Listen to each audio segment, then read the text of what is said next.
പച്ചമുളക്, ചപ്പ്, ചെറുനാരങ്ങ. പച്ചമുളക് ഇത്ര തോനൊന്നും എടുക്കണ്ട, ഞാനിവിടെ ആകെ 2 എടുത്തിട്ടുള്ളൂ. അപ്പോൾ നമ്മളിതിൽ നിന്ന് കുറച്ച് എടുക്കുള്ളൂ. ഓക്കെ. ഇനി നമുക്ക് ഇതിലേക്ക് വേണ്ട മസാലപ്പൊടികൾ: മഞ്ഞൾപ്പൊടി, മുളകും പൊടി, വലിയ ജീരകം. അപ്പോൾ ഇത് 3ഉം കൂടെ ഞാൻ മിക്സ് ചെയ്തിട്ട് ഒരു പാത്രത്തിലെടുത്തിട്ടുണ്ട്. ഇത് നമുക്ക് സോയാബീൻ കായം തേക്കണ സമയത്ത് ഇട്ട് കൊടുത്താൽ മതി. ഇനി നമുക്കിതിനുള്ള മസാല തയ്യാറാക്കാം. ആദ്യം ഇതിലേക്ക് നമുക്ക് സോയാബീൻ ഇട്ട് കൊടുക്കാം.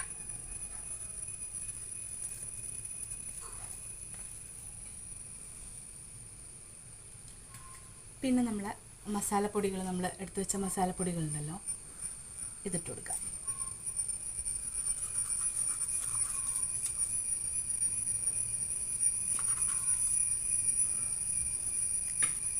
ഇനി നമുക്ക് ആവശ്യത്തിന് ഉപ്പ്,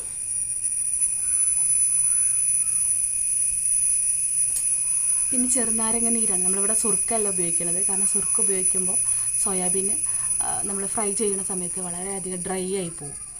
അപ്പോൾ നമുക്ക് ഇവിടെ ചെറുനാരങ്ങ ഉപയോഗിക്കാം.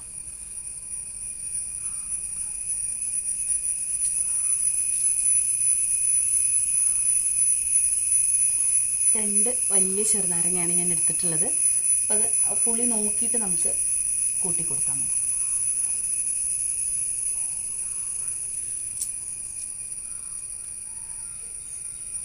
ഇനി ഇത് നന്നായിട്ട് നമുക്ക് കൈ കൊണ്ട് മിക്സ് ചെയ്തെടുക്കാം.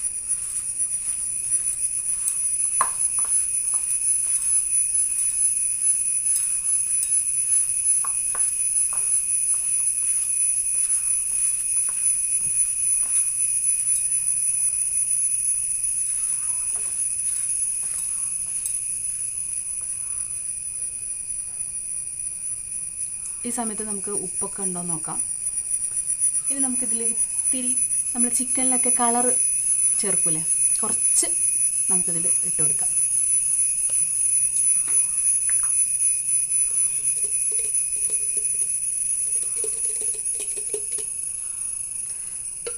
വളരെ കുറച്ച് മാത്രം മതി, ഒരു കളർ കിട്ടാൻ വേണ്ടിയിട്ടാണ് കേട്ടോ. അതൊന്ന് ചേർത്തിട്ട് ഒരു 5-10 മിനിറ്റ് നമുക്ക് റെസ്റ്റ് ചെയ്യാൻ വേണ്ടി വെച്ചാൽ മതി. ഇനി നമുക്കിത് 5 മിനിറ്റ് റെസ്റ്റ് ചെയ്യാൻ വെച്ചിട്ട് ഇതെങ്ങനെ ഉണ്ടാക്കാൻ നോക്കാം. ഓക്കെ. അപ്പോൾ നമ്മൾ മസാല തേച്ച് വെച്ച സോയാബീൻ ഏകദേശം ഒരു 5 മിനിറ്റ് കഴിഞ്ഞിട്ടുണ്ട്. ഇനി നമുക്കിത് ചൂടായ എണ്ണയിലിട്ടിട്ട് ഫ്രൈ ചെയ്തെടുക്കാം. അപ്പോൾ ഞാൻ ചട്ടിയൊക്കെ വെച്ച് ചൂടാക്കി എണ്ണയൊക്കെ വെച്ചിട്ടുണ്ട്. ഇനി നമുക്ക് ഈ മസാല തേച്ചതുണ്ടല്ലോ അതിലേക്ക് ഇട്ട് കൊടുത്തിട്ട് നമുക്ക് ഫ്രൈ ചെയ്തെടുക്കാം.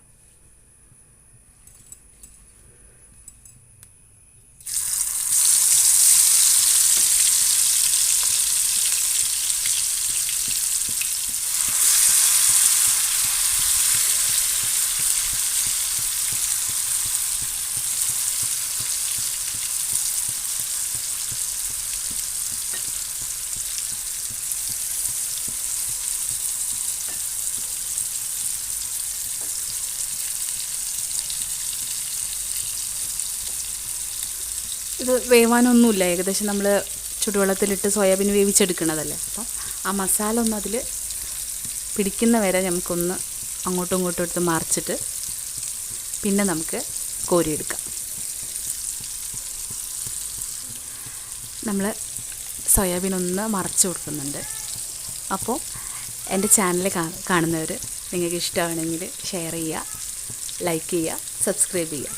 പിന്നെ ഇതിലെന്തെങ്കിലുമൊക്കെ പോരായ്മകളൊക്കെ ഉണ്ടാവും, കാരണം ഫസ്റ്റ് ടൈമല്ലേ. നമ്മളെല്ലാവർക്കും എങ്ങനെയാണ് ഒരു ചാനൽ തുടങ്ങുന്നതെന്നോ അതിലെങ്ങനെയാണ് വീഡിയോസ് അപ്ലോഡ് ചെയ്യുന്നതെന്നൊന്നും നമുക്കറിയില്ല.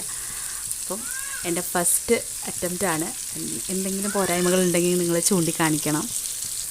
പിന്നെ നമ്മൾ വീഡിയോ ഷൂട്ട് ചെയ്യുന്ന സമയത്ത് പല സൗണ്ടും ഉണ്ടാവും, കാരണം നമ്മൾ അടുക്കളയിൽ വെച്ചാണ് ഷൂട്ട് ചെയ്യുന്നത്. പുറത്തുനിന്നുള്ള സൗണ്ടുകളൊക്കെ ഉണ്ടാവും, അതൊക്കെ നിങ്ങൾ ക്ഷമിക്കുക. ഈ റെസിപ്പികൾ നിങ്ങൾക്ക് ഇഷ്ടമാവുന്നുണ്ടെങ്കിൽ നിങ്ങൾ ഷെയർ ചെയ്യുക. പിന്നെ ഏത് തരം റെസിപ്പികളാണ് നിങ്ങൾക്ക് ഇതിൽ ഇൻക്ലൂഡ് ചെയ്യേണ്ടതെന്നും കൂടെ ഒന്ന് കമൻ്റ് ഇടണേ. അപ്പോൾ ഏകദേശം നമ്മുടെ സോയാബീനൊക്കെ ഡ്രൈ ആയി വന്നിട്ടുണ്ട്. ഇനി നമുക്ക് ഇതൊന്ന് മാറ്റി വെച്ചിട്ട് നമ്മുടെ ഉള്ളി നമുക്ക് വാട്ടിയെടുക്കണം. അപ്പോൾ അതിന് വേണ്ടിയിട്ട് നമുക്ക് വേറൊരു ചട്ടി വെച്ചിട്ട് കുറച്ച് വെളിച്ചെണ്ണ ഒഴിച്ചിട്ട് ഉള്ളി വാട്ടിയെടുക്കാം.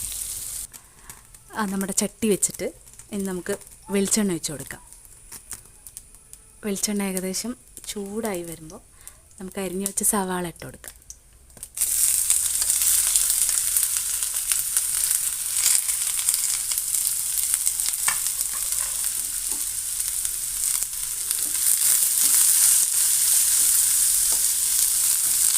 സവാള വല്ലാണ്ട് നമുക്ക് ബ്രൗൺ കളറൊന്നും ആവണ്ട, ആ ഒരു കടിക്കണ ഒരു ടൈപ്പ് ഉണ്ടല്ലോ, അങ്ങനെ മതി. കുറച്ച് ഉപ്പിട്ടെടുത്തിട്ട് നമുക്ക് വേവിക്കാം. ഈ സമയത്താണ് നമുക്ക് പച്ചമുളക് ഇട്ട് കൊടുക്കേണ്ടത്. അപ്പം ഞാനിവിടെ 2 വലിയ പച്ചമുളകാണ് എടുത്തത്. അത് മുഴുവനൊന്നും ഇടണ്ട, എരിവിനനുസരിച്ച് ഇട്ട് കൊടുത്താൽ മതി.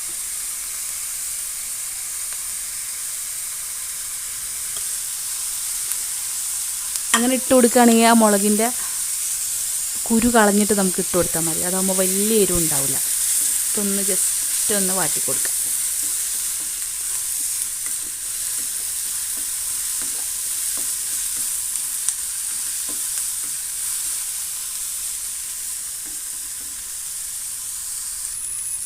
ഏകദേശം നമ്മളെ ഉള്ളിയും പച്ചമുളകൊക്കെ റെഡി ആയിട്ടുണ്ട്. അപ്പോൾ ഇതിലേക്ക് ഇനി ഒരു സാധനം, ഞാനത് നേരത്തെ നമ്മുടെ ഇതിലേക്ക് എന്തൊക്കെ വേണമെന്ന് പറഞ്ഞപ്പോൾ വിട്ടുപോയൊരു സാധനമാണ് തക്കാളി സോസ്.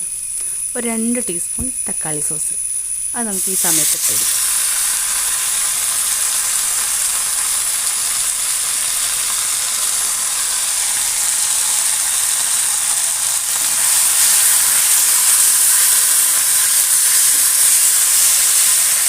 ഈ ഒരു സമയത്ത് നമ്മുടെ ഫ്രൈ ചെയ്ത് വെച്ച സോയാബീൻ